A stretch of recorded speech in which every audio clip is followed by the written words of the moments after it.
अध्यात्मप्रेमी, गीताप्रेमी साधक जन आपल्या गीता धर्म मंडळाच्या वतीनं आपण भगवद्गीता जीवन गीता हे ज्ञानसत्र क्रमशः चालवतो आहोत. आज 19 नोव्हेंबर, चौथं प्रवचन पुष्प मी आपणा सर्वांच्या साक्षीनं गुंफतो आहे. मागच्या प्रवचन पुष्पाचा अनुबंध जोडून घ्यायचा तर आपण गेल्या प्रवचन पुष्पात त्याच्याही पूर्वीच्या भगवद्गीतेचा दुसरा अध्याय सांख्य योग याच्यावर बोलतो आहोत. एका अर्थानं दुसऱ्या अध्यायाचा तो पूर्वार्ध, ज्याच्यामध्ये भगवद्गीतेतल्या महत्त्वाच्या तत्वज्ञानाचे 3 महासिद्धांत आपण सविस्तर समजून घेतले. पण प्रश्न असा की सिद्धांत समजल्यानं जगात भागतं का? नाही. सिद्धांतासाठी दृष्टांत लागतो. माणसं जितकं दुसऱ्याचं पाहून बदलतात तितके माणसं कधी वाचून बदलत नसतात. मग कुणाकडे पाहायचं म्हटलं तर तो आदर्श पुरुष नको का? भगवद्गीतेनं सांख्ययोग या दुसऱ्या अध्यायात एका अर्थानं उत्तरार्धात तुमच्या माझ्या भाग्यानं मोठी सोय करून ठेवली आहे. तो आहे आपला आदर्श, भगवद्गीतेचा आदर्श, ज्याला योग्य शब्द सुयोग्य शब्द वापरलाय तो म्हणजे स्थितप्रज्ञ. गेल्या प्रवचन पुष्पात मी काही गोष्टी सांगितल्या, त्याचं जरा स्मरण करा. स्थितप्रज्ञ हा गीतेचा अत्यंत लाडका शब्द आहे. किंबहुना भगवद्गीतेनंच तो घडवलेला आहे. भगवद्गीतेच्या आधी संस्कृत वाङ्मयात हा शब्द फारसा सापडत नाही. दुसरी गोष्ट अशी आहे की स्थितप्रज्ञाचे जे गुण आहेत ते गुण भगवद्गीतेच्या अन्य ठिकाणी अन्य अध्यायातून आलेत. अध्याय 5, 12, 14, 18 ज्याच्यामध्ये जीवनमुक्त भेटेल, ज्ञानी भक्त भेटेल, त्रिगुणातीत भेटेल अथवा ज्ञाननिष्ठ भेटेल. यातील ज्ञानी भक्तासह अनेकांचे गुण स्थितप्रज्ञाचेच आहे. पण स्थितप्रज्ञ हा आकाशातल्या सूर्य नारायणासारखा आहे. तो सर्वोच्च आहे, सर्वथा दैदिप्यमान आहे. त्याच्या प्रकाशानं आपण चालतो, त्याच्या प्रकाशाकडे पाहून चालतो. तो आपली आदर्श मूर्ती आहे. म्हणून खऱ्या अर्थानं भगवद्गीतेच्या दृष्टीनं आदर्श मूर्ती स्थितप्रज्ञच आहे. आणि हे जर ध्यानामध्ये घेतलं तर स्थितप्रज्ञ म्हणजे नेमकं काय? मागच्या दोन्ही प्रवचनांचं अगदी सूतरूप सार सांगायचं तर एका वाक्याचा मी उच्चार करेन. सिद्धांत विषयक सांख्य बुद्धी आणि आचरण विषयक योग बुद्धी, दोन्ही शब्द महत्वाचे. सांख्य तत्वज्ञान आहे, योग हा कर्मयोग आहे. तर सिद्धांत विषयक सांख्य बुद्धी आणि आचरण विषयक योग बुद्धी हे दोन्ही ज्याच्या ठाई मुरलेले असतात तो गीतेचा पूर्ण आदर्श स्थितप्रज्ञ. यातलं मुरलेले हाही शब्द महत्वाचा. ती गोष्ट मनामध्ये मुरलेली असते जी आपली जीवन निष्ठा होते. नाहीतर संचारी भाव येतात आणि जातात, त्याला फारसा अर्थ नसतो. माझी जीवन श्रद्धा, माझी जीवन निष्ठा, माझ्या मनात मुरलेली गोष्ट गीता म्हणते स्थितप्रज्ञ तसा हवा. दुसरी गोष्ट आपल्या लक्षामध्ये येते, अनेकदा हे सिद्धांत मी उच्चारले, जाणून बुजून पुनरुक्ती केली आहे, कारण गीता आकळण्यासाठी ते 3 सिद्धांत मनावर आपण कोरण्याची गरज आहे. पहिला सिद्धांत आत्म्याची अमरता आणि अखंडता. दुसरा सिद्धांत देहस्थितीची गौणता, कारण क्षणभंगुरता. आणि तिसरी स्थिती, ज्याला गीता स्वधर्म म्हणते, आपण कर्तव्य योग म्हणूया, त्याची अबाध्यता म्हणजे अपरिहार्यता. भगवद्गीतेच्या दुसऱ्या अध्यायात हे 3 विचार श्लोक क्रमांक 22, श्लोक क्रमांक 30 आणि श्लोक क्रमांक 47 मध्ये अधोरेखित झालेली आहे. विधान असं करूया की 3 महासिद्धांत जो आचरणात आणतो करून दाखवतो त्याला स्थितप्रज्ञ म्हणतात. आपल्याला गेल्या प्रवचनाचा अनुबंध आठवेल की याबद्दलच बोलताना मी तुकोबारायांचं वचन उद्धृत केलं होतं, बोले तैसा चाले त्याची वंदावी पाऊल. किंवा कथनी आणि करणी यामध्ये एकरूपता पाहिजे. आणि हे सांगताना मी महाभारतातलं एक उदाहरण बाल युधिष्ठिराचं अगदी सविस्तर आपल्या समोर ठेवलं. सत्यं वद धर्मं चर स्वाध्यायात्मा प्रमदा. हे फक्त बोधवचन नाही आहे, तर सत्यं वद म्हणजे सत्यानं वाग हे आमचं कृतीवचन आहे. आम्हाजवळ कृती नसेल तर कथनीला काय अर्थ आहे? बोले तैसा चाले नको का? आणि म्हणून स्थितप्रज्ञाबद्दल प्रश्न विचारताना तो चालतो कसा, बोलतो कसा, असतो कसा, वागतो कसा, राहतो कसा, ही सगळी क्रियावली येते. याचं कारण ते. मला आणखीन एक मुद्दा आपल्या लक्षात आणून द्यायचा आहे. मी सांगितलंय मागं की स्थितप्रज्ञ शब्द समजायला थोडं कठीण असेल तर स्थितच्या ठिकाणी स्थिर वापरलं तरी चालेल. ज्याची प्रज्ञा स्थिर आहे तो स्थितप्रज्ञ. आपल्याला आठवतं की आचार्य विनोबा भावे यांनी भगवद्गीता गीताई म्हणून आपल्या आईला सांगताना मराठीत आणताना एक मोठं तुमच्या माझ्यासाठी वारसा देताना त्या गीताईची, त्या भगवद्गीतेची 60 अधिकरणं मानलेली आहेत. ही 60 अधिकरणं म्हणजे एका अर्थानं 60 महत्वाचे विषय आहेत की त्या विषयांच्या अनुषंगानं भगवद्गीता समजते, कळते. त्यातलं 7वं अधिकरण अत्यंत महत्वाचं अधिकरण स्थितप्रज्ञ आहे. आणि त्या अधिकरणाला त्या अधिकरणाचा उल्लेख करताना त्या अधिकरण मालेमध्ये विनोबाजी म्हणतात 7 हा 7 आकडा आहे. 7 योगी स्थितप्रज्ञ थोर आदर्श आमचा.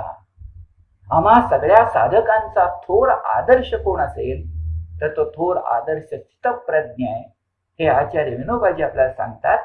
आणि मग आठवेल गेल्या प्रवचनाच्या शेवटीवर मी सविस्तर बोललोय की प्रश्न आहे पहिला आणि मग कृष्णाचं उत्तर आहे. प्रश्न एका श्लोकाचा, उत्तर 18 श्लोकांचं.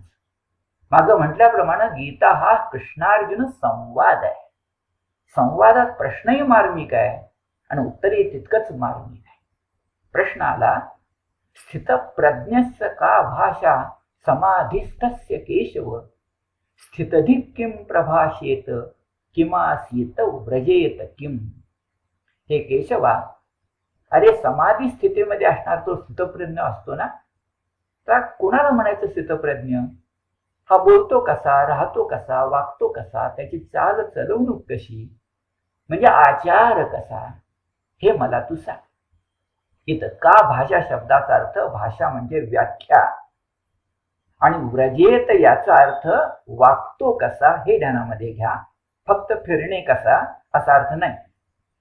आणि वागतो कसा असं म्हटल्यानंतर मगाचा मुद्दा कथनी आणि करणीमध्ये एकरूपता आहे म्हणून भगवंत मग स्थितप्रज्ञ कसा असतो, कसा राहतो, कसा वागतो हे सगळं मायेच्या ममतेनं पल्लवित भाषेमध्ये 3 दृष्टांत गुंफून तुमच्या माझ्यासाठी सांगतात. मग ध्यानात येईल की श्री भगवान वाच्यापासून जे 18 श्लोक आपल्या समोर येणार आहेत. मागं बोललो त्या 18 श्लोकावर विनोबांची 18 प्रवचन आहे आणि स्थितप्रज्ञ दर्शन नावाचं स्वतंत्र अप्रतिम पुस्तक आहे. त्या 18 श्लोकाचे अभ्यासासाठी या ज्ञान सत्रात आपण 3 विभाग करू शकतो. पहिला विभाग 55 ते 58 श्लोकांचा आहे. दुसरा विभाग 59 ते 68 आणि तिसरा विभाग 69 ते 72 शेवटचा श्लोक. या 3 विभागात काय काय सांगितलंय? पहिल्या विभागामध्ये व्याख्या आहे, दुसऱ्या विभागामध्ये लक्षण मीमांसा आहे आणि तिसऱ्या आणि अखेरच्या विभागामध्ये प्राज्ञ वर्णन आहे. स्थितप्रज्ञ या अर्थानं प्राज्ञ शब्द आहे. आता प्रज्ञा शब्दाचा अर्थ नंतर बघूया, मागं एकदा बघितलाय. पण सुरुवातीला पहिला विभाग व्याख्या.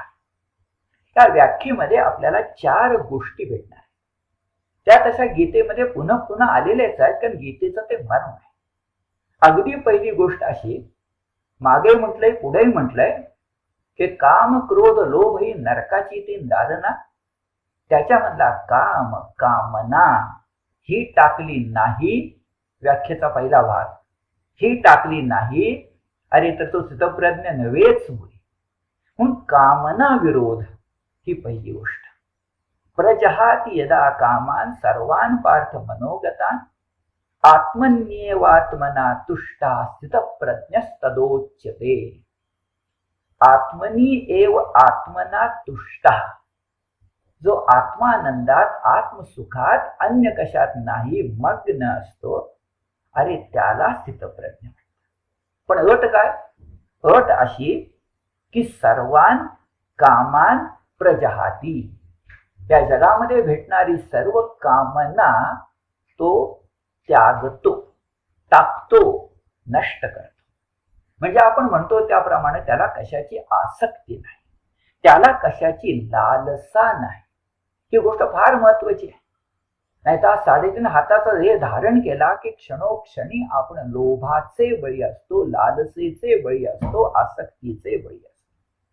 पण एकदा मला कामनाच करायची नाही म्हटलं की आसक्तीला जागा कुठून? म्हणून कामना विरोध ही पहिली गोष्ट. पण जाता जाता लक्षात घ्या, कामना विरोध ही निषेधक गोष्ट आहे. म्हणजे काय टाकायचं? कामना टाकायची. पण नेहमी माणसांना काय टाकायचं याच्यावर काय करायचंय पण सांगायला लागतं. नाही तर मग एक जीवनामध्ये पोकळी निर्माण होते. ती होऊ नये यासाठी विधायक गोष्ट पण सांगावी लागते. आणि ती विधायक गोष्ट सांगितली आहे ती याच श्लोकात सांगितली आहे, तो आत्मानंदात मग्न असतो. आत्मनी एव आत्मना तुष्टा. म्हणजे विधायक गोष्ट आत्मानंदात राहा. आणि खरं सांगू, आत्मानंदात राहिल्यानंतर कामना तिकडं फिरकणारच नाही. कशी फिरकेलो? कामनेची ताकदच नाही. जे कामना विरोध करून आत्मानंदात जा, आता आत्मानंद मिळवून कामना विरोध कर. एकाच नाण्याच्या दोन्ही बाजू. म्हणून पहिली गोष्ट कोणती? तर कामना विरोध. आपण बघतोय व्याख्या.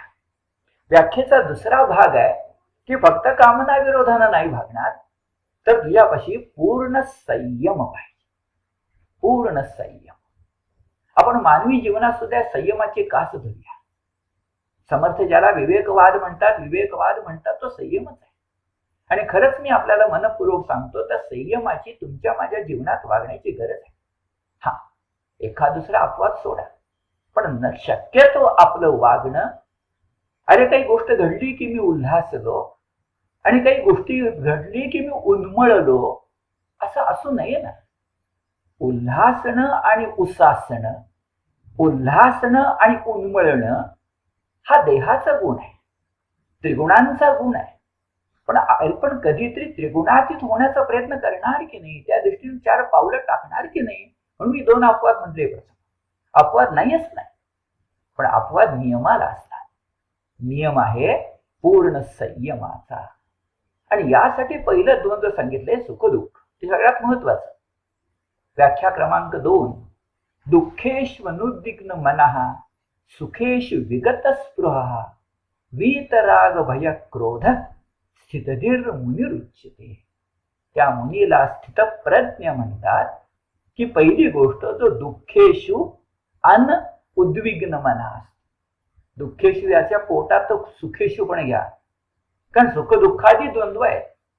त्या द्वंद्वापासून दूर असणारा, पुढे म्हटलंय सुखाची इच्छा न करणारा, क्रोधमुक्त असणारा, भयमुक्त असणारा. आणि संस्कृत शब्द आहे राग, म्हणजे अनुराग. चटकन मराठीमध्ये राग म्हणजे क्रोध वाटेल, पण क्रोध कुठे आहेच. म्हणून राग म्हणजे अनुराग, अनुराग म्हणजे प्रेम, म्हणजे प्रीती. त्या सगळ्यांच्या पासून सुटलेला, ज्याचं मन दुःखाती विषण्ण होत नाही, सुखाच्या ठाई ज्याची अभिलाषाच नाही, असा जो कोणी पूर्ण संयमी, त्याला म्हणतात स्थितप्रज्ञ. व्याख्या क्रमांक 3 कडे आपण गेलो की महत्वाचा मुद्दा येतो. जो कामना विरोधाला धरू नये, संयमाला धरू नये, पण शब्द बरोबर अनासक्त. कशाची आसक्ती ठेवायची नाही, मग अशी लालसा ठेवायची नाही. म्हणजे ते लालसेच्या आधी आसक्ती असते, तर ती आसक्तीच नको. आणि ती आसक्ती नको असेल तर सर्व गोष्टीत अनासक्त पाहिजे. बरे वाईट प्रसंग प्राप्त झाले तरी अनासक्त पाहिजे. कारण बरे वाईट प्रसंग आपल्याला हर्ष आणि द्वेष मला जागवतात ना, ते नकोच मुळे. यस सर्वत्र अन्न अभिस्नेहा तत्तत् प्राप्य शुभाशुभम नाभिनंदती न द्वेष्टी तस्य प्रज्ञा प्रतिष्ठिता. त्याची प्रज्ञा प्रतिष्ठित झाली म्हणायची की अभिनंदनही नाही आणि द्वेषही नाही. कधी बरं? प्राप्य शुभ अशुभम. पण त्याच्या आधी यहा म्हणजे जो सर्वत्र सर्व ठिकाणी अन अभिस्नेहा. कारण मगाशी वर शब्द वीत राग भय क्रोधा म्हणते. तो राग म्हणजे अनुराग, तोच खाली स्नेह आहे. त्याला कुठं स्नेह नको. स्नेहातून मोह निर्माण होतो, मोहातून आसक्ती निर्माण होते, आसक्तीतून कामना निर्माण होते. ते मुळात नकोच. अनासक्त होणं फार फार कठीण आहे, पण गीतेची ती आदर्श मूर्ती आहे. आणि अनासक्त होताना जरा जीवनाकडे नजर टाकूया. आसक्ती सुद्धा 4 प्रकारची. तुम्हाला मला सगळ्यांना आणि मुख्यतः अर्जुनाला कोणती आसक्तीने भेडसावला असेल तर ती स्वजनासक्ती. अध्याय क्रमांक 1 श्लोक क्रमांक 37. स्वजन स्वजन स्वजन म्हणून त्याच दुष्ट कौरवांच्या बद्दल प्रेम वीरश्रेष्ठ अर्जुनाच्या मनात निर्माण व्हावं. स्वजनासक्ती. दुसरी आसक्ती सगळ्यांनाच आहे, ती मुळे देहासक्ती. देह क्षणभंगूर आहे, देह जाणार आहे, आत्मा अमर आहे, पण तरी देहासक्ती. अध्याय क्रमांक 2 श्लोक क्रमांक 13. आणखी काय आसक्ती असते? मागं म्हटलं मी कर्म केलं की त्याचा फळावर अधिकार आहे, काहीच मुळी. पण तो फळाचा अधिकार टाकण्यात थोरवी आहे आम्हाला कर्मफलासक्ती. अध्याय 2 श्लोक क्रमांक 47. आणि त्याच श्लोकामध्ये आणखीन एक आसक्ती असू शकते, ती मुख्यतः आळशी माणसांना असते. ती म्हणजे अकर्माची आसक्ती. काही करायलाच नको आणि काही करतच नाही याच्यामुळे दंभ. अकर्म आसक्ती 2:47, कर्मफलासक्ती 2:47, त्याच्या आधी देहासक्ती, त्याच्या आधी स्वजनासक्ती अध्याय 1. या 4 आसक्ती ज्याला टाकता येतात तो स्थितप्रज्ञ होतो. व्याख्या क्रमांक 3. आता आपण जाऊया व्याख्या क्रमांक 4 कडे. आणि पहिल्यांदा गीता काही फार मोठं म्हणजे गीता ही मुळात काव्य, पण गीता फार मोठी दृष्टांत आणि उपमांच्या मागे धावते असं नाहीये. आवश्यक तेवढ्या देते, फार मार्मिक देते, प्रभावी देते, तुमच्या माझ्या काळजाला भिडेल असं देते. तर पहिला दृष्टांत येतोय तो आहे तुम्हाला मला प्रिय असणाऱ्या मान्य असणाऱ्या कासवाचा, कूर्माचा. एक आपल्या सगळ्यांना माहिती आहे की आपले जे विष्णूचे 10 अवतार आहेत त्याच्यात कूर्मा अवतार आहे. दुसरे आपल्याला माहिती आहे कुठल्याही देवळामध्ये आपण गेलो तर देवळामध्ये देवासमोर नमस्काराला कोण उभं राहिलो तर आपल्या पायतळी असतं कासव. ते कासव आपल्या भारतीय संस्कृतीतले एक प्रतीक आहे. ते कासव ज्याप्रमाणे आपले 4 पाय, आपली इंद्रिय आखडून घेतं हवं तेव्हा आणि पुन्हा बाहेर काढतं, म्हणून इथं सुचवलंय की संयमाचं. आता संयमपेक्षा चांगला शब्द वापरूया कारण तू या श्लोकात येणार आहे नियमन. तर नियमनाचं, नियामक होण्याचं सगळ्यात उत्तम उदाहरण कोणतं तर कासवाचं. मग श्लोक येतो पहा. यदा संहरते चायम कूर्मोंगा नीव सर्वशः इंद्रियानिंद्रियार्थेभ्यस्तस्य प्रज्ञा प्रतिष्ठिता. इथं संहरते या शब्दाचा चुटकन अर्थ वाटून जाईल की संहार करतो, नाहीये. संहरते म्हणजे आखडून घेतो, नियमन करतो. कोण? कूर्म, कासव. अंगानी सर्वशः, आपल्या सगळ्या अंगांचं कासव जेव्हा हवं त्यावेळेला ती अंग आखडून घेतो, तसं आपल्याला इंद्रिय ही विषयांच्या पासून आवरून घेता आली पाहिजेत. तस्य प्रज्ञा प्रतिष्ठिता. यातल्या 4थ्या चरणाबद्दल मी थोड्या वेळाने बोलणार आहे की तुमच्या माझ्या भाग्यानं म्हणा किंवा कृष्णाला पुनरुक्ती अर्जुनासाठी किती करायची ती म्हणून म्हणा, तो चरण 4 वेळा तस्य प्रज्ञा प्रतिष्ठिता. प्रतिष्ठिता याचा अर्थ पुन्हा स्थिरच. मी अशी म्हणतो ना स्थितप्रज्ञ म्हणजे स्थिरप्रज्ञ म्हटलं तरी चालेल. आता कासव जसं वागतं ना, आवश्यक तेव्हा इंद्रिय आखडून घेतं आपण भक्तांनी सुद्धा ते आणि तेच केलं पाहिजे. यासाठी महत्वाचा शब्द आहे योग मार्गातला प्रत्याहार. कासव हे प्रत्याहाराचं उत्तम उदाहरण आहे. प्रत्याहार म्हणजे नियमन, प्रत्याहारी म्हणजे नियामक. मग काय केलं पाहिजे कासवाप्रमाणे? तर आपण पहिली गोष्ट इंद्रियांना काबूत ठेवलं पाहिजे, जितेंद्रिय व्हायला पाहिजे. ती इंद्रिय आपल्या ताब्यात राहतील तर आपण म्हणू, जिथं मुळात धोकाच नाही ना तिथं आपण सगळी इंद्रिय मोकळी सोडली म्हणून बिघडत नाही. तसं देवळात गेलो, कीर्तनाला गेलो, प्रवचनाला गेलो, ईश्वरी चिंतन करतोय, ईश्वरी पूजन करतोय, अशा वेळा म्हणजे सगळी इंद्रिय पंचेंद्रिय मोकळी ढाकळी राहिली म्हणून बिघडत नाही, कारण त्यांना धोका नाही. दुसरी गोष्ट अशी की त्या इंद्रियांचाही उपयोग करावा लागतो, तिथं नियमनाची गरज आहे. मागे मी बोललोय, देहाची शिडी करूनच अध्यात्माची गुढी उभारायची. इंद्रियांचे भांडण नाही, ती उपयुक्त आहे. पण ती जी इंद्रिय आहेत ना त्यांना कर्तव्य पूर्तीसाठी जर आपल्याला वापरायचं असेल तर त्या इंद्रियांचा उपयोग आपण संयमानं केला पाहिजे. आपण रथी सारथी असलं पाहिजे. ते अश्व आहेत, अश्वांना हात देऊन उपयोगी नाही. आणि मग संयमानं उपयोग करायचं साधं उदाहरण करत कोणतं?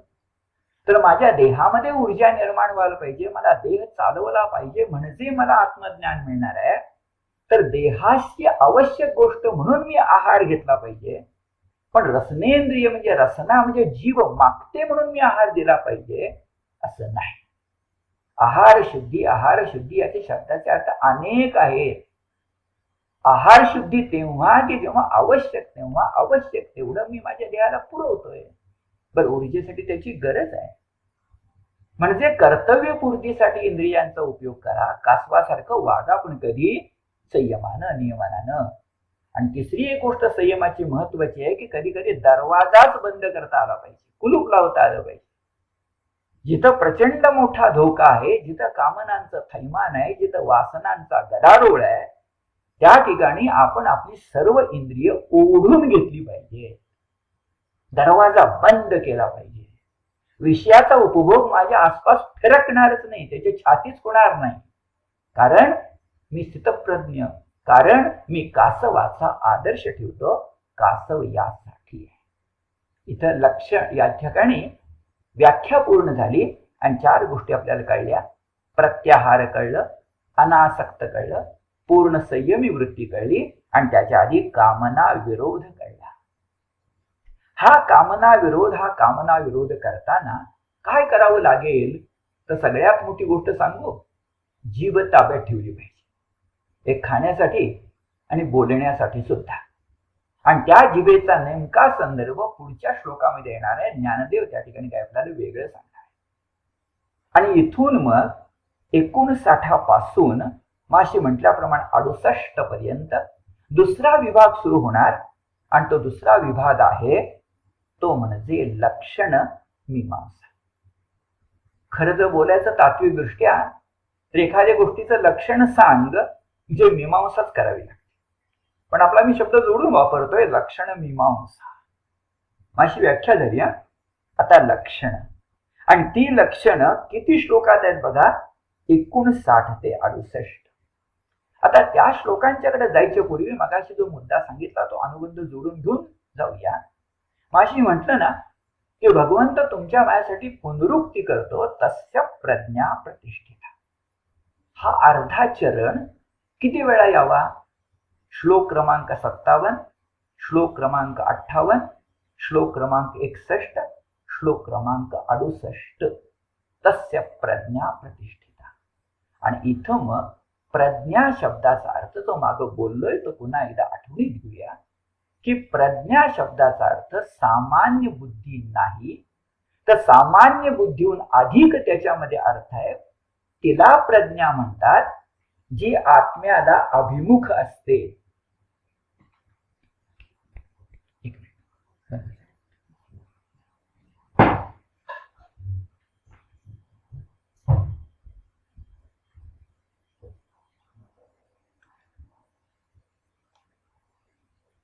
तिला प्रज्ञा म्हणतात जी आत्म्याला अभिमुख असते. मग प्रज्ञा मग स्थितप्रज्ञ हा शब्द गीता किती महत्वाच्या अर्थानं वापरत असेल हे आपल्या लक्षात येते. इथं जाता जाता एक गोष्ट सांगता येते की या प्रज्ञेच्या मार्गाने जायचं म्हटलं, प्रज्ञेचा उपयोग करून ते आत्मा अभिमुख म्हणजे आत्मा आनंद मिळवायचा म्हटलं तर उपलब्ध असणारे आपल्या भारतीय परंपरेमध्ये 3 मार्ग आहेत. एक आहे सांख्य म्हणजे तत्वज्ञानांचा मार्ग, तत्वज्ञानी लोकांचा मार्ग. दुसरा आहे योग्यांचा मार्ग, पातंजल योग 6वा अध्याय गीतेचा. आणि एक आहे भक्ती मार्ग किंवा कर्म मार्ग किंवा निष्काम कर्मयोग. याला जर उदाहरणानं बोलायचं म्हटलं तर तत्वज्ञानाचा जो मार्ग असतो ना त्याला विहंगम मार्ग म्हणतात, म्हणजे पक्षासारखं उड्डाण करणं जे जरा कठीणच आहे. किंवा योग्यांच्या मार्गाला पिपिलिका मार्ग म्हणतात, मुंगीसारखं सातत्य असलं पाहिजे. चटकन योग जमणारी गोष्ट नाहीये, कदाचित जन्मजन्मांतरी योग मिळतात. तर तिला पिपिलिका म्हणजे मुंगीचा मार्ग म्हणतात, तोही दुष्प्राप्य आहे. आणि मग सर्वांसाठी निष्काम कर्मयोग किंवा भक्तीचा मार्ग आहे, त्याला मी शब्द वापरतो कूर्म मार्ग. कासवासारखा मंद गतीनं जाईल पण शेवटी ससा हरेल आणि कासवा जिंकेल. आणि कासव सुद्धा माझ्या मनात तोंडात येत आहे याचं कारण मगाचा संदर्भ आहे, मगाचा श्लोक क्रमांक 58, यदा संहरते चायम कुर्मोंगानीव सर्वशः म्हणून कुर्मार्ग. आणि मी म्हणेन की हा आम्हाला पूर्व मार्ग भगवद्गीतेनं सांगितलाय. एका शब्दात तो भक्तीचा मार्ग आहे. आणि तो भक्तीचा मार्गच मग याही ठिकाणी पुढच्या लक्षण मीमांसेतून आणि सगळ्या भगवद्गीतेमध्ये कापडाला अस्तर असावं तितक्या सहजतेनं तुम्हाला मला भेटणार आहे. भक्तीला, भगवत भक्तीला, ईश्वर शरणतेला, ईश्वर वादाला पर्याय नाही. आणि हे ध्यानामध्ये घेऊन मग आता जाऊया लक्षण मीमांसेकडं. श्लोक क्रमांक 59व्या श्लोकामध्ये महत्वाची गोष्ट सांगितली. विषया विनिवर्तन्ते निराहारस्य देहिनः रसवर्जम रसोप्यस्य परम दृष्ट्वा निवर्तते. परम दृष्ट्वा निवर्तते, ते परम काय आहे? उच्चार काय करतोय मी? परम. आणि कसा करता येईल? परम. ते काय आहे बरं? तर काय आहे ते निश्चितपणे सांगतो. पण त्याच्या आधी बघा, विषया विनिवर्तन्ते निराहारस्य देहिनः. अरे तो जो देहीन असतो, देह नव्हे देहीन असतो, त्या पुरुषाचे, इंद्रिय विषयांचे भोग न घेणाऱ्या पुरुषाचे विषय सुटतात. तो विषयांच्यावर मात करू शकतो, पण अडचण बघा, मनातली विषयाच्या उपभोगाची आवड नाहीशी होत नाही. हाही पुन्हा या मातीच्या पुतळ्याचा दोष आहे, मर्यादा आहे. ही विषय भोगाची आवड कधी नष्ट होते? ही आवड नष्ट होते, पुढे सांगितले, परम दृष्ट्वा निवर्तते. जेव्हा ब्रह्मानंदाचा अनुभव येतो तेव्हाच विषयांची आवड नष्ट होऊ शकते. आता इथं परम शब्दाचा अर्थ परम म्हणजे परमात्मा घेतला, जो आतली गोडी, मनातली गोडी नष्ट करू शकतो. आणि ते सर्वथा बरोबर आहे. अरे ज्याला परमात्मा दर्शन झालं तो कसा विषयांच्या वाटेला जाईल बरं? आणि ह्याला आधार पण आहे. आपल्याकडे वेद उपनिषदामध्ये म्हटलंय की तो जो ब्रह्मदेव आहे, तो जो ब्रह्मतत्व आहे, तो जो परमात्मा आहे, त्याच्याबद्दल बघा, रसः एव सः. सहा म्हणजे तो परमात्मा सर्वोच्च रस आहे.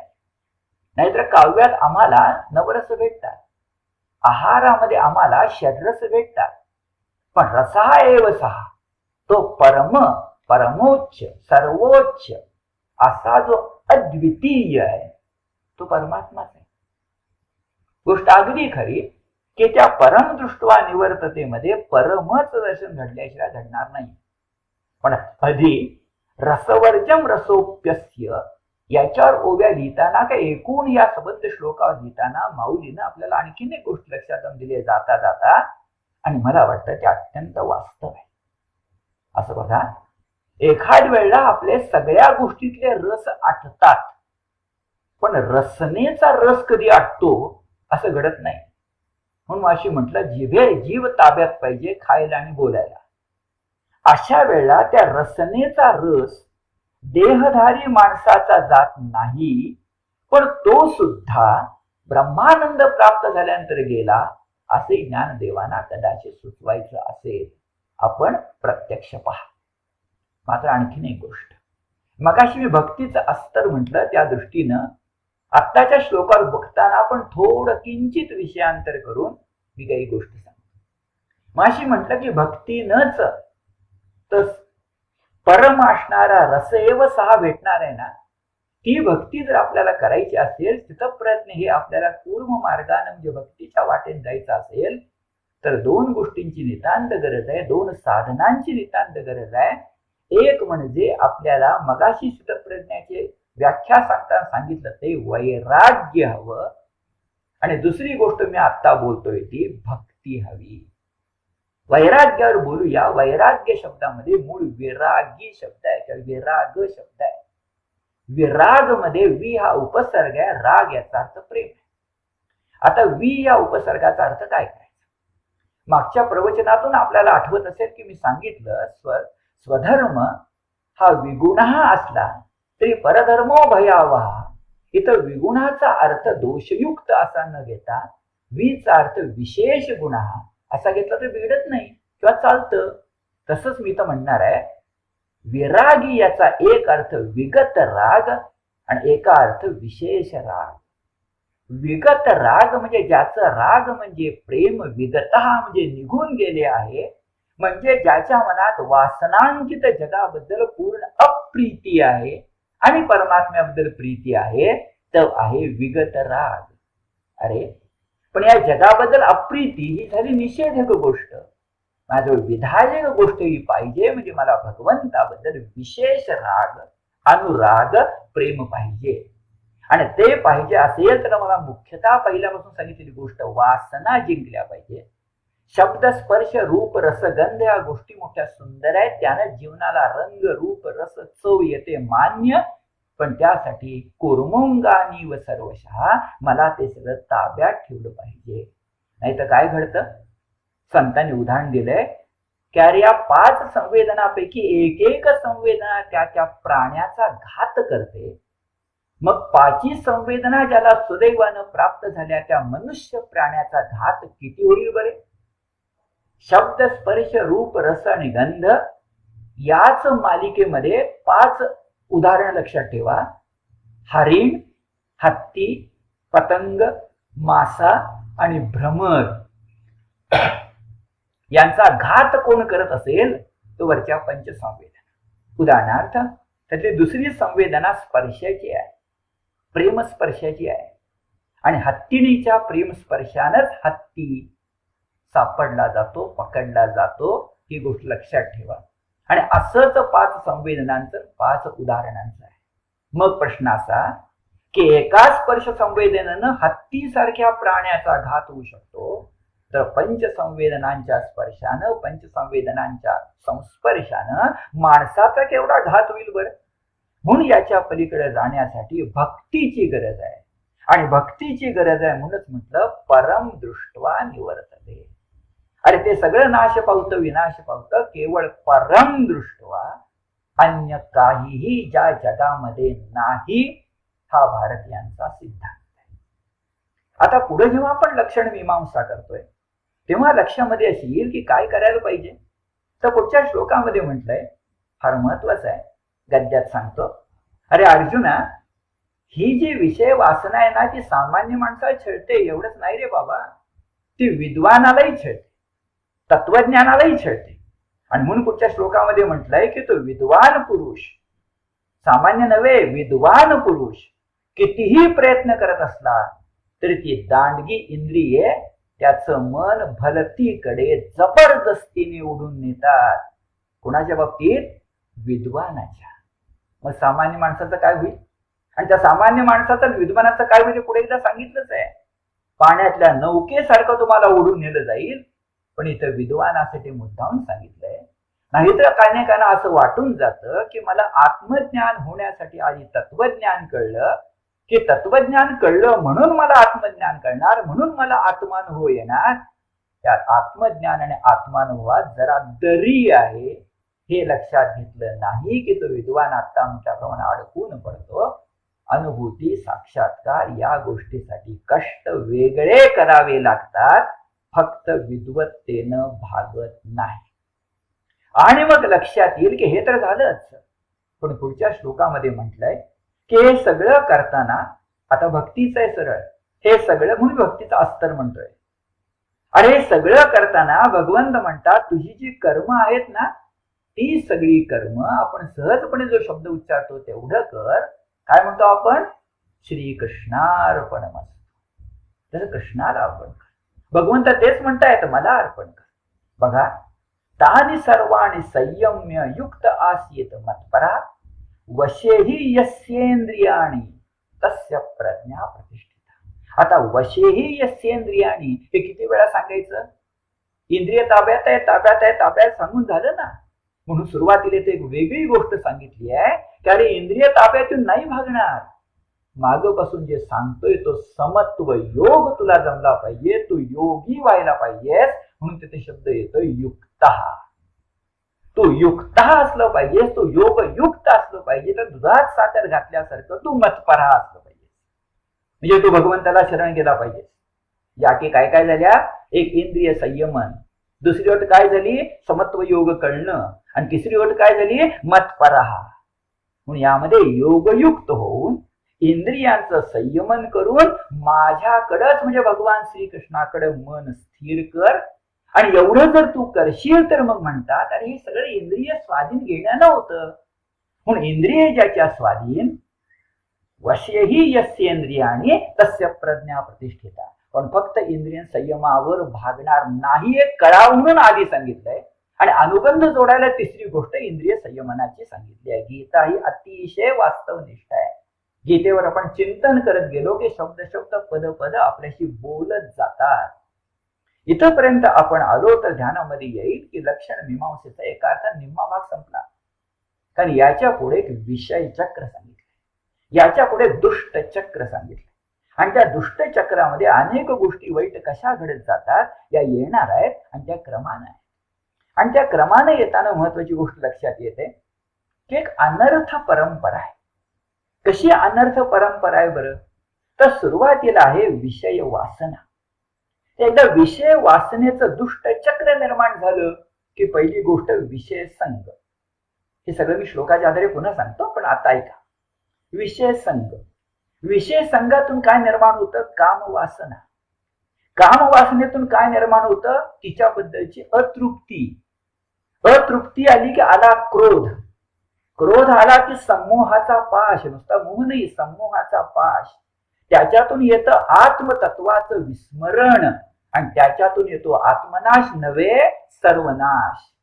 कारण आत्म्याचा नाश कधीच होत नाही, मी सांगणार आहे. तो आत्मनाश म्हणजे सर्वनाश आहे. आणि हे जर आपण लक्षामध्ये घेतलं तर सगळ्याचं मूळ त्या विषयासक्तीत आहे. आणि मग मला पुन्हा माऊलीला शरण जावंसं वाटतं की माऊली म्हणते अरे आपण तत्वज्ञान शिकतो, आपण उपासना करतो, आपण भक्ती करतो, पण काय विसरतो माहितीये? आपण आपल्या मनातली विषय वासना टाकतच नाही. आणि माऊली एक अत्यंत महत्वाचा प्रश्न विचारते दृष्टांतातून की बाबानो, तुम्हाला वृक्षाची पालवी नकोय ना? मग वृक्षाची पालवी वृक्षच नकोय ना? तर वृक्षाची पालवी वर वर खुडत राहिलात आणि मुळाला मात्र पाणी घालत राहिलात तर वृक्ष मरेल का तगेल, टिकेल, जगेल आणि बहरेल? मला काय करायचंय नेमकं? आणि आपण खूपदा वृक्षाची पालवी खोडतो आणि म्हणतो चला आम्ही वृक्ष निर्मूळ केला. असा नाही निर्मूळ होत तो. 15वा अध्याय सांगेल आपल्याला कसला वृक्ष आहे तो. आणि हे जर ध्यानामध्ये घेतलं तर मुळात पाणी घालू नका, तर वृक्षाची पालवी नष्ट होऊन जाईल. म्हणून सगळ्याचं मूळ आहे विषय वासना. आणि म्हणून सुरुवात होते बघा, ध्यायतो विषयान पुंसः संगस्तेषुपजायते संगा संजायते काम कामात क्रोधोभिजायते. हे काय काय घडतं? सदोदित विषयांचं चिंतन करत गेलो की त्या पुरुषाला विषयांची आवड उत्पन्न होते, पहिली गोष्ट. नंतर त्या आवडीपासून इच्छा उत्पन्न होते. तिसरी गोष्ट, त्या इच्छेला प्रतिबंध झाला की क्रोध होतो. आणि हा क्रोध लहानापासून वृद्धापर्यंत सर्वांच्या मनात निर्माण होतो का तो देहाचाच गुण आहे. क्रोध निर्माण. आणि पुढे काय घडतं? प्रथम गद्य आणि मग श्लोक घेऊया. क्रोधामुळे विवेक सुटतो. एकदा विवेक सुटला की अविवेक आला. अविवेक आला की विस्मरण आलं. हे कशाचं विस्मरण बघूया. नेहमीच विस्मरण नाहीये.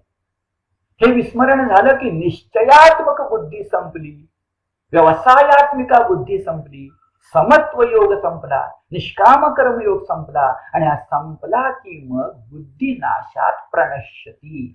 एकदा तुझ्या आत्मबुद्धीचा नाश झाला, नुसती बुद्धी नाही, आत्मबुद्धीचा नाश झाला की सर्वस्वाचा नाश होतो. बघाचा मोठा इथे घेऊन टाका. आपण खूपदा आत्मनाश आत्मनाश म्हणतो. अरे आत्म्याचा नाश कधी होतच नाही. मग कशाचा नाश होतो? माझ्यातल्या स्वचा नाश होतो. अरे पण माझ्यातल्या स्वचा नाश म्हणजे माझ्यातल्या अहंकाराचा नाश होतो. होऊ दे ना, मग वाईट काय त्यात? नाही, माझ्यातला स्वचा नाश होतो म्हणजे माझ्यात जो परमात्म्याचा अंश आहे, अहम ब्रह्मास्मी म्हटलंय, मी जो भगवंताचा दूत आहे, भगवंताचा माणूस आहे, ते जे काही माझ्यात आत्मबुद्धीनं जागवलेलं आहे. आत्मा आत्मन माग मी बोललोय, आपला फार मोठा भारतीयांचा शोध आहे. ती जी आत्मबुद्धी आहे ना, ती आत्मबुद्धी नष्ट होते. म्हणून त्याला आत्मबुद्धीला बुद्धी आत्मबुद्धी म्हटलं आणि मग सर्वनाश होतो. आता हे ध्यानामध्ये घेणं किती आवश्यक आहे. श्लोकात म्हटलं, श्लोक क्रमांक 63, क्रोधाभवति सम्मोहा, सम्मोहात स्मृतिविभ्रमः, स्मृतिभ्रंशात बुद्धिनाशो, आणि बुद्धिनाशात प्रणश्यती. बुद्धिनाशानं सर्वनाश झाला हे लक्षात घ्या. त्यात कोणत्याही प्रकारची शंका नाही. आणि शंका नाही म्हणून पुढे जात असताना एके ठिकाणी थांबून जरा विवेचन करण्याची गरज आहे. कारण भगवद्गीता, जीवनगीता, ज्ञान सत्र आणि क्रमशः आपण पाहतो तो मुद्दा असा की विस्मरण, इथं शब्द वापरलाय स्मृतिभ्रंश. आणि स्मृतिभ्रंश म्हटल्यानंतर हा एक आजार आहे माणसाला होणारा, आणि तो औषधाने बराही होतो. हा स्मृतिभ्रंश आहे का? कारण हा स्मृतिभ्रंशामध्ये स्मरण जातं, विस्मरण येतं. तेवढंच आहे काही ठिकाणी. मी साधा शब्द वापरूया. स्मृतिभ्रंश गीता जी तर म्हणतीये ना, ती स्मरण शक्तीची कमतरता एवढ्या अर्थानं म्हणतीये का? नाही. भगवद्गीता जेव्हा इथं स्मृतिभ्रंश म्हणतीये, तेव्हा तुला जे मी स्वरूप दिले, स्वला अवतरण चिन्ह, स्वरूप दिले म्हणजे अहम ब्रह्मास्मी सांगितलंय, त्या स्वरूपाचा, त्या स्वरूपानं प्राप्त होणाऱ्या आनंदाचा तुला विसर पडलाय. साध्या भाषेमध्ये तो आत्मतत्व विसरलाय. आणि मला पुन्हा आठवण होते मराठीचे वाल्मिकी ग. दी. माडगूळकर. गरिमांच्या एका कविते संदर्भ आपण दुसऱ्या अध्यायामध्ये घेतला. वासांसी हिरणाने यथा विहायच्या वेळेला, अरे काय देहा वस्त्रासाठी करसी नाटक, 3 प्रवेशांचे, 1 धागा सुखाचा, 100 धागे दुःखाचे, जरतारी हे वस्त्र माणसा तुझ्या आयुष्य. तसंच मला गदिमांची कविता आता पुन्हा आठवते. हे गदिमांनी म्हटलंय की अरे आत्म विस्मरण नको, स्मृतिभ्रंश नको. आणि ती प्रसिद्ध कविता आपल्या सगळ्यांना माहिती आहे. एका तळ्यात होती बदके पिले सुरेख, होते कुरूप वेडे पिल्लू तयात एक. आपण कुरूप आहोत आणि बदकांच्या विषयी वाईट आहोत असं ते पिल्लाला वाटत होतं. अरे पण चमत्कार घडला. आत्मविस्मरण गेलं, आत्मस्मृती आली. चमत्कार घडला. एके दिनी परंतु पाण्यात पाहताना दोरेन या क्षणिक, त्याचेच त्या कळाले तो राजहंस एक. खरंच तुम्ही मी माणूस म्हणून जन्मास आलोय, नराचा नारायण होण्यासाठी जन्मास आलोय. आपण सगळेजण छाती ठोकपणे सांगू शकतो आम्ही राजहंस आहोत.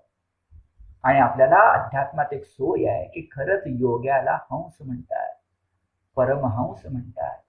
आम्ही सगळे जन्मानं हंस आहोत. आम्ही आमच्या कर्मानं, भक्तीनं, योगानं हंस, परमहंस होणार आहोत. यासाठी एकच अडचण आहे की आम्ही आमचं आत्मतत्व जपलं पाहिजे. आजच्या 21व्या शतकाच्या परिभाषेत मनुष्यत्व जपलं पाहिजे, माणूसपणा जपला पाहिजे. कोहम म्हटल्यानंतर सोहम हे उत्तर देता आलं पाहिजे. मी परमात्म्याचा अंश आहे हे सांगता आलं पाहिजे. आणि एकदा सांगू, मागं आपण कर्तव्य म्हटलंय ना, तिसरं महत्वाचं आपलं तत्व ध्यानात घ्या. ज्याला मी सोहम म्हणता येतं त्याला खरं कर्तव्य कळतं, खोटं कर्तव्य तो टाकतो. नाहीतर धर्मक्षेत्र कुरुक्षेत्र या मनाच्या कुरुक्षेत्रात दोन कर्तव्यांचा झगडा होतो आणि आपलं वाटतं दोन्ही कर्तव्य समान दर्जाची आहे. त्यातलं एक कर्तव्य खरं असतं आणि एक कर्तव्य खोटं असतं. साधं उदाहरण सांगायचं तर मी वडील आहे, पिता आहे. मग पिता मग माझं कर्तव्य काय? तर माझ्या मुलाबाळांना खाऊ पिऊ घालणं. एखादा चोर असं म्हणू शकणार नाही का की माझ्या मुलाबाळांना खाऊ पिऊ घालण्यासाठी मी चोरी करतोय, म्हणजे मी पितृ कर्तव्य पार पाडतोय. नाही का पडतो पाठ एका अर्थानं पाडतो, पण त्याचं चोरी करणे समाजाला अहितकारक आहे. व्यक्ती म्हणून जे त्याचं मूळ मनुष्यत्व आहे ते समाजाच्या विरोधी होते. मुख्य कर्तव्य कोणतं? व्यक्तित्व मनुष्यत्व जपणं, पितृत्व नव्हे. आणि उदाहरण साधं झालं, पण मूळ उदाहरण अर्जुनाकडे जा. अर्जुनाचं तेच होत होतं. अर्जुन आला, तो अर्जुन हा मनुष्य म्हणून तो होता वीर श्रेष्ठ. मागे मी सांगितलंय, आर्तांचं त्राण म्हणजे परिरक्षण करण्याची जबाबदारी असताना मनुष्यत्व विसरून तो बांधवत्व मनामध्ये जाग करतोय. आणि माझ्या बांधवांना मारून मी कसा सुखी होणार रे माधवा, असा प्रश्न विचारतोय. स्वजनम ही कथम अथवा सुखीन श्याम माधव. केवढा वेडा प्रश्न आहे. पण हा वेडा प्रश्न अर्जुनालाही पडू शकतो, तुम्हाला मलाही पडू शकतो. म्हणून स्मृतीभ्रंश नको, म्हणून आत्मविस्मरण नको की दोन कर्तव्यांच्या झगड्यामध्ये खरं कर्तव्य मनुष्यत्वाचं आहे, आत्मतत्वाचं आहे. ते मनावर बिंबेल आणि बाकीचे सगळी टरफल गळून पडतील.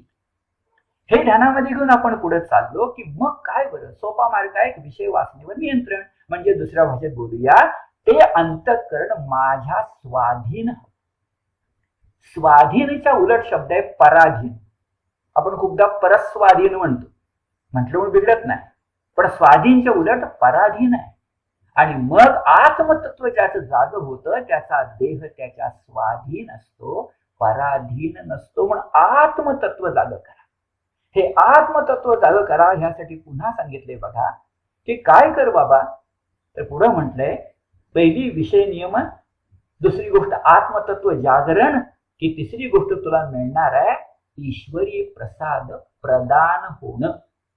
आता ईश्वरी प्रसाद प्रदान होणं यासाठी गीतेमध्ये शब्द येणार आहे प्रसन्नता. आणि त्यावर मला बोलायचं कारण तो शब्द वारकरी संप्रदायाचा फार लाडका आहे. ती प्रसन्नता कुठली आहे बरं? तर पुढच्या श्लोकात सांगितलंय, गद्यात सांगतो, प्रीती आणि द्वेष टाकून दिलेला, प्रीती द्वेष रहित असणारा आणि पूर्णपणे, आता शब्द महत्वाचा आहे, स्वाधीन ज्याच्या इंद्रिय आहेत म्हणून जो विषयात वावरतच नाही किंवा वावरला तरी स्वाधीन असतो. पुन्हा शब्द आहे, अशा स्वाधीन पुरुषाला, स्वाधीन अंतःकरणाच्या पुरुषाला काय प्राप्त होतं? प्रसन्नता प्राप्त होते. गीतेचा शब्द आहे प्रसादम अधिगच्छति. त्याला प्रसाद मिळतो. आता प्रसादचा अर्थ काय? एक कीर्तनानंतरी प्रसाद मिळतो. दुसरं ग्रंथ वाचूनही आपल्याला तत्वज्ञानाचा चिंतनाचा प्रसाद मिळतो. महापुरुषे आपल्याला प्रसाद देतात. काव्यामध्ये प्रसाद गुण आहे. हा प्रसाद कुठला? हा प्रसाद ईश्वरी प्रसाद आहे. आणि खरंच सांगतो, ईश्वरी प्रसाद भक्तीने मिळतो आणि ईश्वरी प्रसाद असेल तरच प्रसन्नता प्राप्त होते. आणि प्रसन्नता ही वारकरी संप्रदायाला यासाठी प्रिय आहे, तुम्हाला मला प्रिय असावी की नीट ध्यानात घेण्याची गोष्ट, प्रसन्नता प्रसादम अधिगच्छति. हे आतून तुम्हाला लाभली ना, निर्हेतुक लाभली ना, कुठल्या कारणाशिवाय लाभली ना, की ती लाभलेली प्रसन्नता सर्व सुख असते, अल्प सुख नसते. आता जगामध्ये तुम्ही पहा, कुठल्याही गोष्टीपासून तुम्हाला मिळणारं सुख शेवटी अल्प सुख असतं. शेवटी ते क्षणभंगूर असतं, ते सर्व सुख नसतं. आणि जे सर्व सुख असतं त्याला प्रसाद म्हणतात, त्याला प्रसन्नता म्हणतात. आणि ती तुला ताबडतोब मिळू शकेल असं पुढे सांगितलेलं आहे. पण महत्वाची गोष्ट सर्व सुख. वारकरी संप्रदायाला कुठं आवडता शब्द हा शब्द बरं? दोन उदाहरण सांगतो. ज्ञानेश्वरीमध्ये ज्ञानदेव जेव्हा प्रतिज्ञोत्तर करतायत की माझी ज्ञानदेवी तू वाच की तुला भगवद्गीता कळेल, आणि तेव्हा ते विनयुक्त आत्मप्रत्ययानं म्हणतायत, मग सर्व सुखासी पत्र घेईजे, हे प्रतिज्ञोत्तर माझे. मी तुला प्रतिज्ञापूर्वक सांगतो की तुझ्या हातात पत्र म्हणजे सनद ठेवीन भक्तीची नव्हे सर्व सुखाची. आणि आपल्या सगळ्यांना माहिती आहे की पसायदानामध्ये काय पसायदान मागितलंय? अहो खरं पसायदान शेवटीच मागितलंय, किंबहुना सर्व सुखी पूर्ण होऊन तिही लोकी, भजिजो आदि पुरुषी अखंडित. सर्व सुखाला पात्र होणं, कारण सर्व सुखाचे आगरू बाप रखमा देवी वरू. हा सर्व सुख शब्द वारकरी संप्रदायाला किती प्रिय आहे आपल्या लक्षात येईल. आणि लगेच भगवंत पुढे म्हणतायत की ही प्रसन्नता तुला मी त्या ताबडतोब मिळवून देतो जर तू स्थितप्रज्ञ होशील तर. लक्षण मीमांसेचा पुढचा भाग. पुढं शब्द येणार आहे आशु. ह्याशु असा शब्द या ठिकाणी आहे. ही ह्रस्व आशु. आशु शब्दाचा अर्थ त्वरित, ताबडतोब. कसं बरं? एकदा तुला ईश्वरी प्रसाद, मी प्रसाद नुसतं प्रसाद नाही म्हणणार, ईश्वरी प्रसाद. प्रसादे सर्व दुःखानां हानी रस्योपजायते, प्रसन्न चेतसो ह्यासु बुद्धी पर्यवतिष्ठते. बुद्धी पर्यवतिष्ठते म्हणजे त्याची बुद्धी लगेच स्थिर होते. पर्यवतिष्ठते कदाची प्रसन्न चेतसा होत आहे, ज्याचं चित्त प्रसन्न झालं. आणि काय होतं? त्याच्या सर्व दुःखांचा नाश होतो. आणि काय सांगायचं, केवढी फलश्रुती आहे. हा, भगवद्गीता फल त्याग सांगते, पण फल कुठलंही कळू दे आणि मग त्याग करूया, त्या त्यागातूनच खरं ईश्वरी प्रसाद मिळणार आहे. तर तो ईश्वरी प्रसाद भगवंत या ठिकाणी सांगतात. भगवंत पुढे आपल्याला आणखी सांगतात की अरे अशा प्रकारची एकदा तुझी प्रसन्न चेतसा, अशा प्रकारे तुझी एकदा विषय वासनेच्यावर निश्चितपणे नियमन शक्ती प्राप्त झाली की काय घडेल हे सांगण्यासाठी जरा 4 मार्ग सांगितले. काय घडायला पाहिजे ते कळलं पाहिजे आणि काय घडणार नाही ते कळलं पाहिजे. ही एक चतुसूत्री आहे. ती चतुसूत्री श्लोक क्रमांक 66 मध्ये येणार आहे. सूत्री आधी सांगतो आणि गद्यात तो श्लोक समजून घेऊया. सूत्रीमध्ये पहिलं सूत्र असं आहे की तुझ्याजवळ समत्व बुद्धी पाहिजे. आहेच आहे समत्व योग. समत्व योग किती वेळा आपण म्हटले? समत्व योग विनोबांचा, निष्काम कर्मयोग लोकमान्यांचा. समत्व बुद्धी पाहिजे. नंतर पुढे म्हटले की समत्व तुझी बुद्धी आहे ना, त्या बुद्धीमध्ये समतत्व मुरलं पाहिजे. म्हणजे तुझी दृढ भावना निर्माण व्हायला पाहिजे. तर तुझ्या हातून कृती घडणार आहे. साध्या भाषेमध्ये विचार वेगळा आणि आचार वेगळा. आचार कधी घडणार आहे? तुझ्या बुद्धीमध्ये ती गोष्ट मुरली तर तुझी बुद्धी दृढ बुद्धी होईल. तिला भावना म्हटलंय. आणि अशी भावना झाली तर तुला शांती प्राप्त होईल. आणि तुला शांती प्राप्त झाली तर तुला आत्मसुख मिळेल. तुमच्या श्लोकाची सूत्री कशी आहे बघा. योग रहित पुरुषाला, म्हणजे काय नाही ते प्रथम म्हटलं. योग रहित पुरुषाला निश्चित बुद्धी नसते. योग रहित, समत्वयोग नाही. योग रहित पुरुषाला निश्चित बुद्धी नसते आणि त्याच्या मनावर भावनेचा म्हणजे दृढ बुद्धिरूपी निष्ठेचा संस्कार नसतो. मग असतो कुणाच्या? मी सांगितलेली 4 सूत्र: समत्व बुद्धी, दृढ भावना, शांती आणि आत्मसुख. पुढे तेच म्हटलंय, अशा भावनारहित पुरुषाला शांती मिळत नाही आणि ज्याला शांती मिळत नाही त्याला आत्मसुख मिळत नाही. तिथे निषेधक गोष्ट आहे. मी आपल्याला विधायक करून चतुसूत्री सांगितली. आता गीतेच्या दृष्टीने मनोरम गोष्ट घडणार आहे की कुर्मोंगानी व सर्वशासारखा एक सुंदर दृष्टांत पुन्हा येणार आहे आणि तो भरपूरच प्रसिद्ध आहे. दुसरा दृष्टांत की पाण्यात वारा जसा नाव ओढून नेतो तसं. पाण्यात वारा जसा नाव ओढून नेतो त्याप्रमाणे आपलं मन त्या विषय भोगांच्याकडे इंद्रिय वासना ओढून नेतात. अतिशय प्रसिद्ध श्लोक आहे.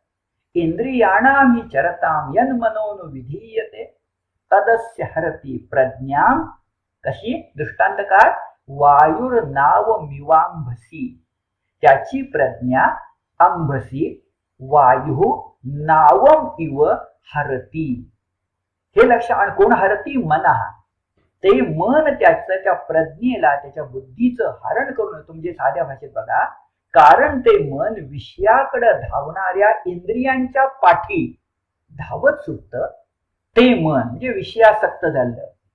पाण्यात वारा ज्याप्रमाणे नाव ओढून नेतो त्याप्रमाणे पुरुषाच्या बुद्धीला म्हणजे आत्मबुद्धीला, म्हणजे समत्व बुद्धीला ओढून नेतो नव्हे, भलत्या मार्गाला लावतो.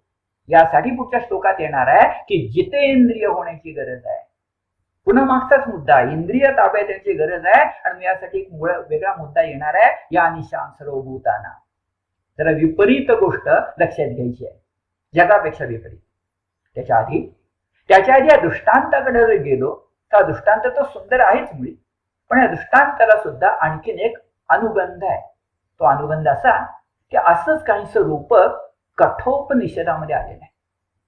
कठोपनिषदामध्ये म्हटलंय, इंद्रिय हे घोड्यासारखी आहे, बुद्धी ही सारथी आहे, पण त्याच्या हाती मन रूपी लगाम हवाच.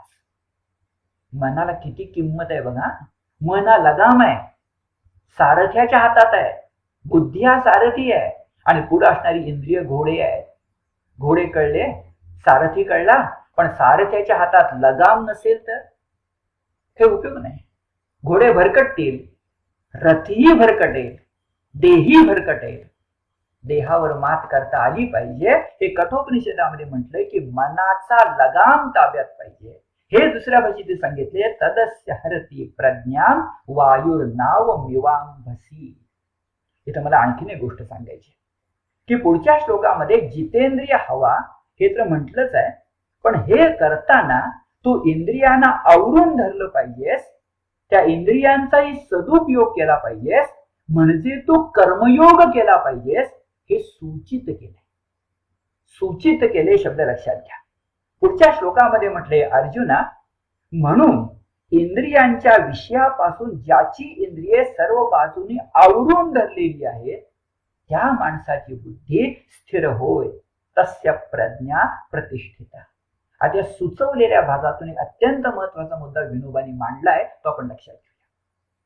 समजा आपण जितेंद्रिय झालो आणि थांबलो, तर कदाचित जितेंद्रिय होऊन आपण आपला आत्मविकास करू शकू, आत्मोद्धार करू शकू. पण खरं बोलायचं तर आत्मोद्धार झाला म्हणून आत्मविकास होत नाही, कारण आपण या समाजाचे घटक असतो. जेव्हा आत्मोद्धाराबरोबर लोकोद्धार मी करतो, तेव्हा माझा आत्मविकास पुरा होतो. त्यासाठी लोकमान्यांचा निष्काम कर्मयोग आहे, यासाठीच विनोबांचा समत्व योग आहे. मग लक्षात घेऊया की जितेंद्रिय होण्यानं थागणार नाही, कर्मयोगी व्हायला पाहिजे. म्हणजे दुसऱ्या भाषेत जरा स्पष्टपणे सांगतो, इंद्रियांची शक्ती मी अनुपयोगी ठेवून उपयोगी नाही, ती इंद्रिय आवरून धरून त्या शक्तीचा मी उपयोग केला पाहिजे समाजासाठी. त्या इंद्रियांची शक्ती मला भगवंतानं दिलेली आहे नराचा नारायण करण्यासाठी. त्यासाठी विनोबा उदाहरण देतात की फक्त नारायणीय शक्ती पुरत नाही, त्याला नराची शक्ती लागते. श्रीकृष्ण एकटा करांगुलीवर त्याच्या गोवर्धन उचलू शकत नाही, सगळ्या गोपाळांनी आपापल्या भक्तीच्या काठ्या लावाव्या लागतात, तेव्हा गोवर्धन उचलला जातो. नर नारायणीय शक्ती बरोबर गोवर्धनाचं उद्धरण. हे एवढा दृष्टांत लक्षात घेतला तर जितेंद्रियाला दुधात साखर म्हणून कर्मयोगी होण्याची गरज आहे, असं गीता इथं या श्लोकामध्ये सुचवते, असं म्हणायला हरकत नाही. आता लक्षण मीमांसा बघताना आपल्याला पुढच्या वर्षी अत्यंत महत्वाचा श्लोक येणार आहे. अतिप्रसिद्ध म्हटलं तरी चालेल असा श्लोक येणार आहे, आणि ज्यात म्हटल्याप्रमाणे विपरीत गोष्ट भेटणार आहे. तर ती विपरीत नाही आहे, पण नेहमीच्या जगाच्या दृष्टीने विपरीत आहे, ती जर आपण नीट समजून घेऊया. फार महत्वाचा श्लोक येणार आहे. किंबहुना. किंबहुना या श्लोकापासून आता आपण तिसऱ्या विभागात प्रवेश करणार. आपल्याला आठवत असेल मी सांगितलं की लक्षण मीमांसा ही 68व्या श्लोकापर्यंत आहे, आणि आता 69 पासून 72 पर्यंत तिसरा विभाग येणार आहे. त्याला मी शब्द वापरलाय प्राज्ञ वर्णन. पहिलं व्याख्या 4 श्लोक, नंतर लक्षण मीमांसा, आणि आता महत्वाची गोष्ट प्राज्ञ वर्णन. प्राज्ञ शब्द साधा नाही. आपण वाईला गेलो तर त्या ठिकाणी प्राज्ञ पाठशाला आहे. प्राज्ञ स्थितप्रज्ञ, तो असतो कसा, दिसतो कसा, वागतो कसा हे विचारले ना माग. मग तो वागतो कसा बघा, एका शब्दात सांगतो, त्याचं वागणं जगाच्या दृष्टीनं विपरीत असतं, पण आत्मसुखाच्या आत्मानंदाच्या दृष्टीनं त्याच्या इतकं सुचरित दुसरं काही नसतं. अतिप्रसिद्ध श्लोक असा, या निशा सर्व भूतानां तस्यां जागरति संयमी यस्यां जागृती भूतानी सा निशा पश्यतो मुनेः. पश्यतो मुनेः, पश्यती जे पाहणाऱ्या मुनीच्या म्हणजे स्थितप्रज्ञाच्या, ज्याला दर्शन घडलंय, गीता दर्शन घडलंय त्याच्या काय असतं बरं? बघा गद्यात म्हटलं, सर्व प्राण्यांना जी रात्र, सर्व प्राण्यांना जी रात्र म्हणजे रात्रच, सर्व प्राण्यांना जी रात्र ती संयमी स्थितप्रज्ञ त्या रात्री जागृत असतो. आणि जीत प्राणी मात्र जागतात ती अवस्था म्हणजे दिवसा, ती अवस्था म्हणजे ज्ञानी मुनीची रात्र असते. एवढा आपण साधा वाच्यार्थ दिवस आणि रात्र या शब्दांनी घेतो. आणि एकदा ती दुसरीच ओळ फक्त म्हटली, यस्यां जागृती भूतानी सा निशा पश्यतो मुने, तर दिवसा झोपणारा, आणि वरची ओळ घेतली तर रात्री जागणारा. एवढी गोष्ट केली की साध्या भाषेमध्ये रात्र रात्र जागणारा जो कोणी असेल तो स्थितप्रज्ञ होईल. त्याच्यावर मग आपल्याकडं विनोदी नाटकामध्ये कोट्या पण झाल्यात, आपल्याला माहिती आहे. अशा वेळेला रात्र रात्र जागणार तो नाही, तर वेगळं काहीतरी असलं पाहिजे. इथं रात्रचा अर्थ वेगळा असला पाहिजे, दिवसाचाही अर्थ वेगळा असला पाहिजे. स्थितप्रज्ञाची सारी जीवन मूल्यच पालटलेली असतात, विपरीत. त्याचं चिंतन बघा, त्याचं आत्मचिंतन सामान्य जगापेक्षा वेगळं असतं, ते विपरीत असतं. यासाठी श्लोक येतोय, या निशा सर्व भूतानां तस्यां जागृती संयमी यस्यां जागृती भूतानी सा निशा पश्यतो मुनेः. आता मी कमीत कमी शब्दात सांगतो, पण दोनदा सांगतो म्हणजे ते आपल्या मनावर निश्चितपणे आपल्याला आवडेल. विषयासक्तीबाबत निजलेला आणि आत्मसुखासाठी जो जागा असतो त्याला स्थितप्रज्ञ म्हणतात. म्हणजे जाग असणं झोपण्याचा अर्थ किती बदलला बघा, दिवस रात्रीचा अर्थ किती बदलला बघा. कधी निजलेला असतो? विषयाच्या आसक्तीबाबत. मग हे सगळं चालले ना, तर विषयाच्या आसक्तीबाबत निजलेला आणि जागा कधी? आत्मसुखासाठी मात्र जागा एक गोष्ट. आता ही समजायला आणि करायला जरा कठीण आहे, पण पुढे लोकमान्याने सगळ्यांनी तुमच्या माझ्यासाठी एक महत्वाची गोष्ट सांगितली आहे, ज्ञानदेवाने पण सांगितली आहे की कुणाला स्थितप्रज्ञ म्हणायचं? तर फलप्राप्तीबाबत निद्रिस्त असणारा आणि कर्माबाबत मात्र जागृत असणारा त्याला स्थितप्रज्ञ म्हणायचं. ही तशी जमणारी गोष्ट आहे. कर्मण्येव अधिकार असते म्हणजे आपण सविस्तर बोललोय. कर्म केल्यावर फळाचा अधिकार मिळण्याचा मला हक्क आहे, पण मी जर स्थितप्रज्ञ होणार असेल तर फलप्राप्तीबाबत मी निजलेला, तर फलत्याग जमेल ना. आणि मग असा निद्रिस्त असणारा जागृत कधी असतो? कर्मयोगाच्या बाबतीत. म्हणून मी म्हणतोय दोन अर्थांत स्थितप्रज्ञ आहे, एक विषयासक्तीबाबत निजलेला आणि आत्मसुखासाठी जागा, किंवा फलप्राप्तीबाबत निद्रिस्त आणि कर्माबाबत जागृत. मला वाटतं हा मुद्दा स्पष्ट झाला. पण हा मुद्दा स्पष्ट आणखी एक अर्थाने केलाय, आणि मगाशी मी जे सूचित म्हटलं ना निष्काम कर्मयोग, ते आता भगवंत प्रकट सांगताय. म्हणून लोकमान्य ठामपणे म्हणू शकले की गीता रहस्य हा निष्काम कर्मयोग आहे. यासाठी फार चांगलं उदाहरण दिले आणि ते समुद्राचं आहे. त्या समुद्राचे 4 गुण सांगितले जे निष्काम कर्मयोगाला लागू पडतील अशी स्थिती आहे. पहा, मुख्य गोष्ट त्या ठिकाणी येणार आहे की हा स्थितप्रज्ञ समुद्रासारखा असतो. म्हणजे आता म्हटलं पण दिवस रात्रीत विपरीत नव्हे, त्याजवळ एक अद्भुत कला असते. काय म्हणतोय पहा, त्याजवळ एक अद्भुत कला असते. आणि ती कला काय असते तर त्याचं आत्मतत्व इतकं जाग असतं बघा. त्यानं आत्मतत्व इतकं आत्मसात केलं असतं की त्याच्यामध्ये विषयाने जरी प्रवेश केला तर विषयांचा दंश तो काढून टाकू शकतो आणि त्या विषयांना आत्मतत्वाकडे नेऊ शकतो. ही त्याची अद्भुत कला आहे. त्याला मराठीमध्ये साधा शब्द इथं वापरलाय, जिरवणं. एखादी गोष्ट जिरवणं याचा अर्थ पचवण्याच्याही पुढे पाऊल आहे. समुद्र त्याच्यात प्रवेश करणाऱ्या सगळ्या गोष्टींना पोटात घेतो, सगळ्यांना जिरवतो आणि शेवटी समुद्रच फक्त उरतो, बाकी कोणी उरत नाही. तसं स्थितप्रज्ञ जगात वावरत असताना आपुल्या सारिखे करीते तात्काळ हे कधी विसरत नाही. विषय त्याला बाधत नाहीत. विषयांना तो आत्मतत्वाकडे नेऊ शकतो. दुर्जनांना सज्जन तो बनवू शकतो. आळशांना कर्मयोगी तो करू शकतो. समुद्राप्रमाणे. आता इथला अर्थ घेऊया. एक, जसा समुद्र सर्व नद्या त्यांचं पाणी आपल्यात जिरवतो, तो पावसाळ्यामध्ये पाणी जास्त झालं म्हणून आनंदी होत नाही किंवा उन्हाळ्यामध्ये दुःखी होत नाही. आणखीन एक गोष्ट, हा समुद्र समुद्रातल्या जलचरांना कधी उबगत नाही. हे जरा खास लक्षात घ्या. नाहीतर स्थितप्रज्ञाला लोकसंग्रह करता येणार नाही. लोकांचं दुःख समजून घेऊन लोकांच्या चुका पोटात घालून पुढे गेलं पाहिजे, त्या लोकसंग्रह म्हणतात. तिसऱ्या अध्यायात आपण बघणार आहे. तर लोकसंग्रह करायचा असेल तर तुम्हाला जलचर जसा समुद्राला, काय सगळे जलचर समुद्राला आवडत असतील काय? आवडती नसतील ना कदाचित. पण समुद्र जसा आपल्या पोटातल्या, आपल्या आश्रयाला आल्या, आपल्यात राहिलेल्या जलचरांना उबगत नाही, उलट त्यांना सामावून घेतो. आणि शेवटची गोष्ट, निष्काम कर्मयोगासाठी तो समुद्र सेवा साधन बनतो. समुद्राच्या खाऱ्या पाण्यातून वाफ झाली नसती, पुन्हा नव्हते पण झाली नसती, तर पाऊस, नद्या, सृष्टी, संस्कृती कुठे नेणार होती?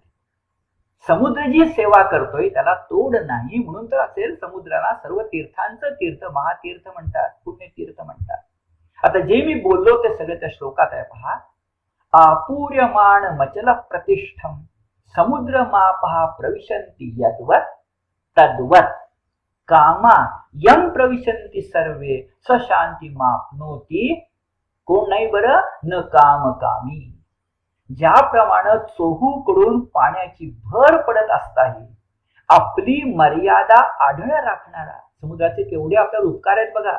एकीकडे तो आपूर्यमान आहे आणि दुसऱ्या बाजूला आढळ आहे, अचल आहे, तो अचल प्रतिष्ठम आहे. हे जर ध्यानामध्ये घेतलं तर समुद्रात येणारं पाणी गडप होतं. त्याप्रमाणे गडप शब्द, त्याप्रमाणे सर्व विषय ज्याच्या मनात त्याची शांती सुद्धा न मोडता प्रवेश करू शकतात, त्याच पुरुषाला खरे शांती सुख लाभते. आणि कुणाला लाभत नाही निषेधक गोष्ट?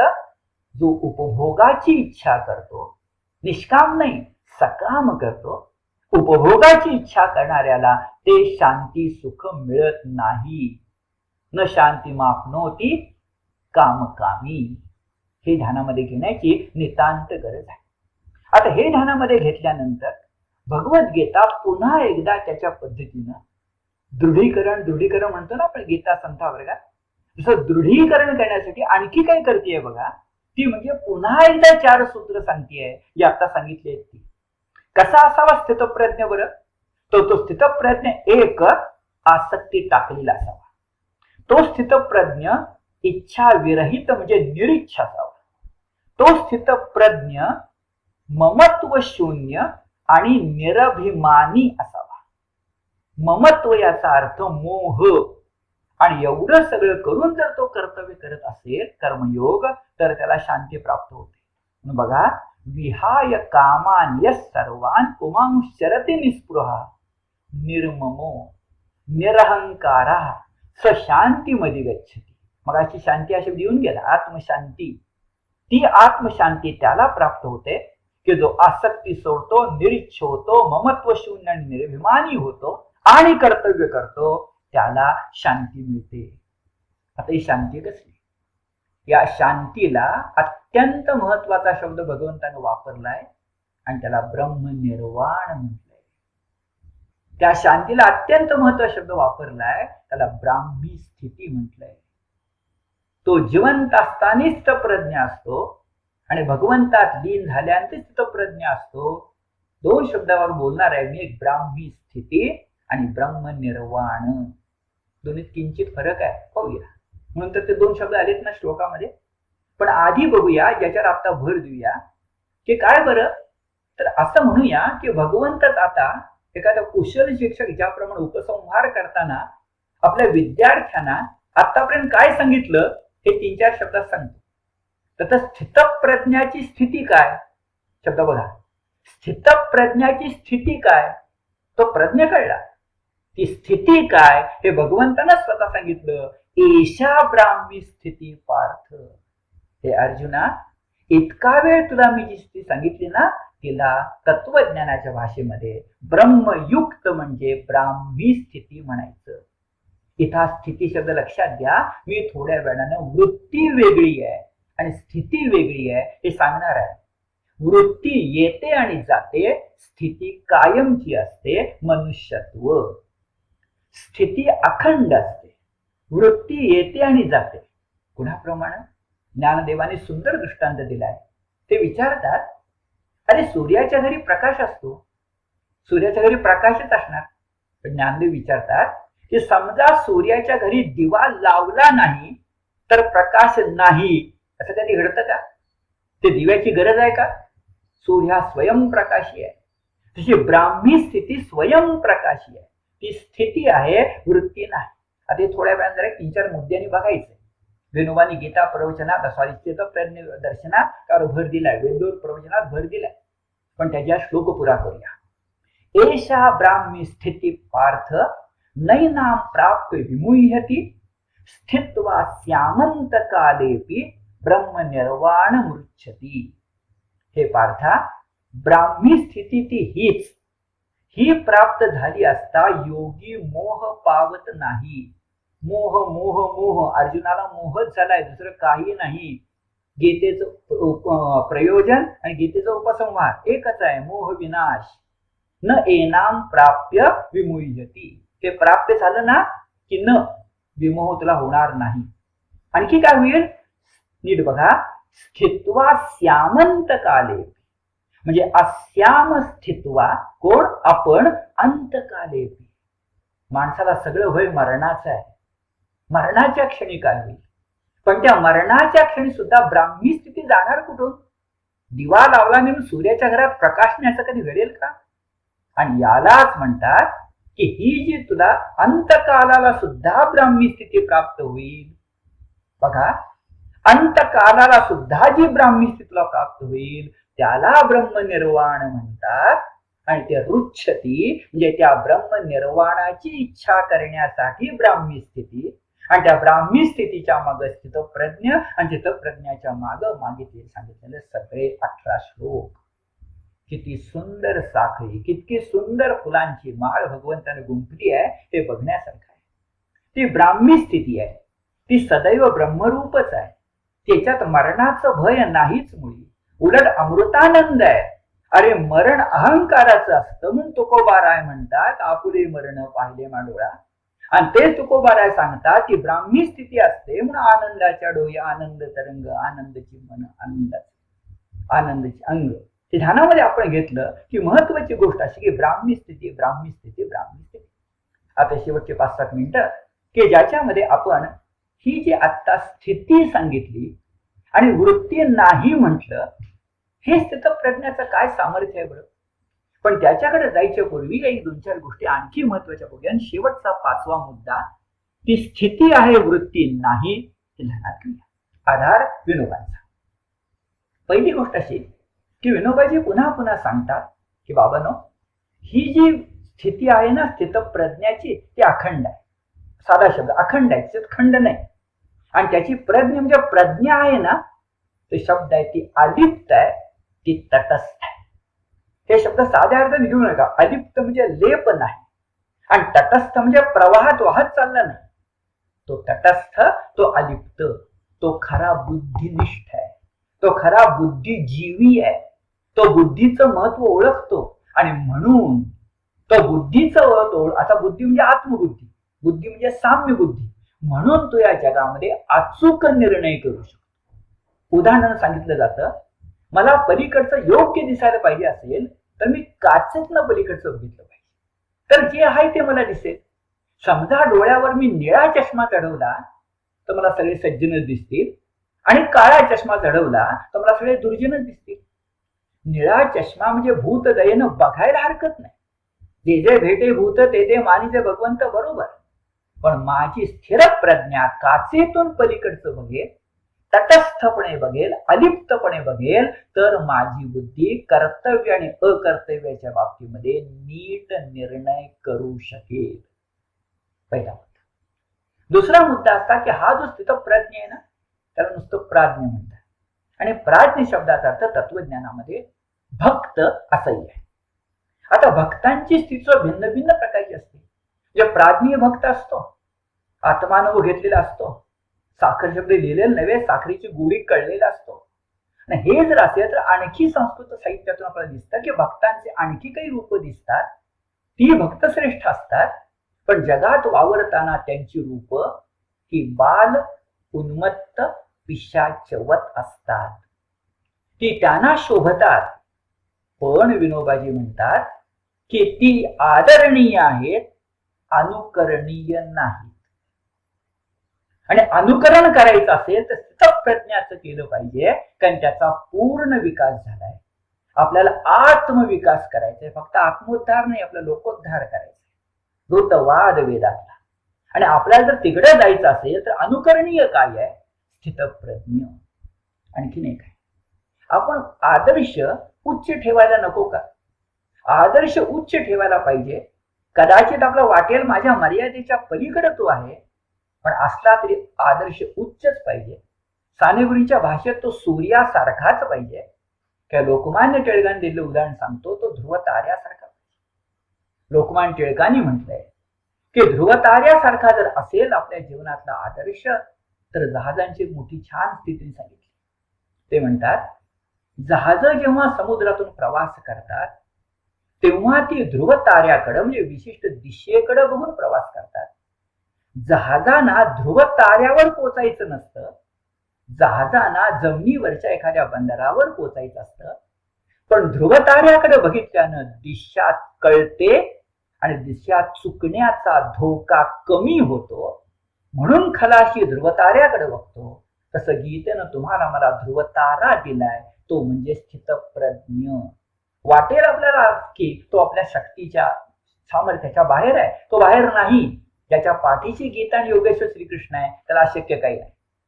आणि हे जर ध्यानामध्ये घेतलं तर आणखीन एक महत्वाचा मुद्दा येतो, चौथा. तो असा की मग आम्हाला कोणी विचारलं की तुम्ही पारमार्थिक साधना चालवली ती कशासाठी, तर आम्ही सांगणार आम्हाला स्थितप्रज्ञ व्हायचं. लोक आपल्याला हसतील, म्हणतील अरे स्थितप्रज्ञ होणं इतकं कठीण आहे, या जन्मात शक्य आहे. आणि गीतेतच म्हटलंय योग भ्रष्टोभिजायते, अनेक जन्मानंतर आहे तुझी तयारी. आम्ही म्हणून आहे तयारी. याचं कारण असं की स्थितप्रज्ञ होणं हे आमचं अंतिम गंतव्य आहे. आम्हाला पोचायचंय कुठं? अनेक जन्मांनी असेल, पण पोचायचंय कुठं? जसं उदाहरणात म्हणतात की जुन्या काळामध्ये माणूस प्रवासात निघाला की म्हणायचा मी काशी यात्रेला निघाला. तो काशी यात्रेसाठीच निघायचा. पण मी काशीला निघालोय म्हटल्या तर मधली कुठली कुठली गावं लागतील हे तो उल्लेखायचा नाही. मधल्या गावात मुक्काम पडला ते काळजी करायचं नाही. ह्या मुक्कामाच्या पुढं माझं अंतिम गंतव्य काशी विश्वेश्वराचं दर्शन आहे. हे अंतिम गंतव्य मनातून हलून देऊन उपयोगी नाही ध्रुव ताऱ्यासारखं. तर माणसाचं कर्म चांगलं होतं, मनापासून होतं, तन्मयतन होतं, नाही तर कुठंतरी त्याच्यामध्ये पांगळेपणा आहे. अंतिम गंतव्य काशी यात्रा, अंतिम गंतव्य स्थितप्रज्ञ. आणि आता शेवटचा मुद्दा की स्थितप्रज्ञ असणं ही आपली स्थिती आहे, वृत्ती नाही. कशी? हे समाधीच्या भाषेमध्ये बोलता येतं. समाधी याचा अर्थ मला इथं एकरूपता, एकरसता एवढाच घ्यायचं. तर समाधी जेव्हा आपण म्हणतो तेव्हा एकरूपता, एकरसता, समरसता याचा आपण विचार करत गेलो. तर समजा माझी ध्यान समाधी लागली किंवा माझी ज्ञान समाधी लागली आणि माझी स्थितप्रज्ञ समाधी म्हणजे परम समाधी लागली, तर काय तिघात फरक पडेल बरं? पुन्हा विनोबांनी दिलेल्या उदाहरणानं बोलायचं तर ध्यान समाधीमध्ये समजा माझी ध्यान समाधी लागली आणि डॉक्टर माझं ऑपरेशन करतायत, तर सुई मला टोचली तर त्याची सुद्धा मला जाणीव होणार नाही, इतकी ध्यान समाधी मी लावली.